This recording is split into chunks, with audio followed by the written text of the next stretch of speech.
Nabi Muhammad itu bangsa Arabnya dari mana? Nabi Adam itu bapak moyang kita. Nabi Adam itu punya keturunan, turun sampai Nabi Nuh. Nabi Nuh itu dari Nabi Adam sampai Nabi Nuh nggak ada bangsa Arab, semuanya sama. Nabi Nuh akhirnya punya 4 anak. Anak yang pertama namanya Kanaan, yang ditenggelamkan oleh Allah karena tidak beriman kepada kenabian ayahnya. Jangankan cuma anaknya Fulan bin Fulan, anaknya Nabi saja tidak beriman kepada kenabian, namanya Kanaan.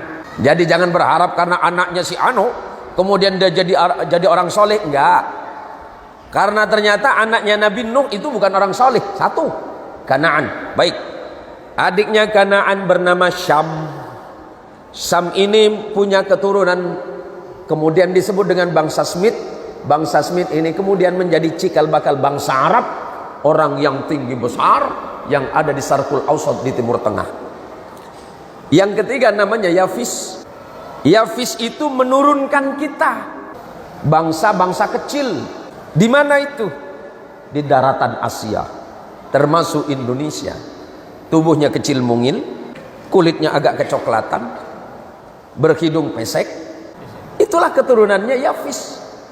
Yang keempat, sambil pegang hidungnya, Bu.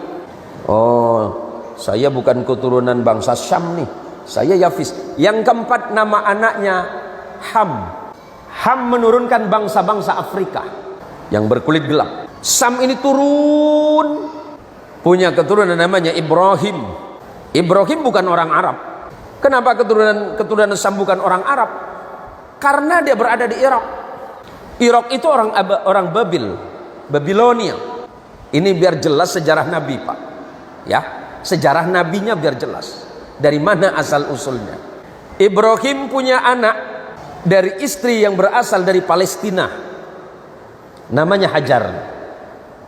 Lahir anak laki-laki bernama Ismail. Berarti Ismail itu terarabkan karena ibunya. Ibunya bangsa Arab Palestina. Ismail punya anak keturunan yang bernama Haidar. Haidar punya keturunan turun terus ke bawah. Salah satunya kemudian bernama Adnan.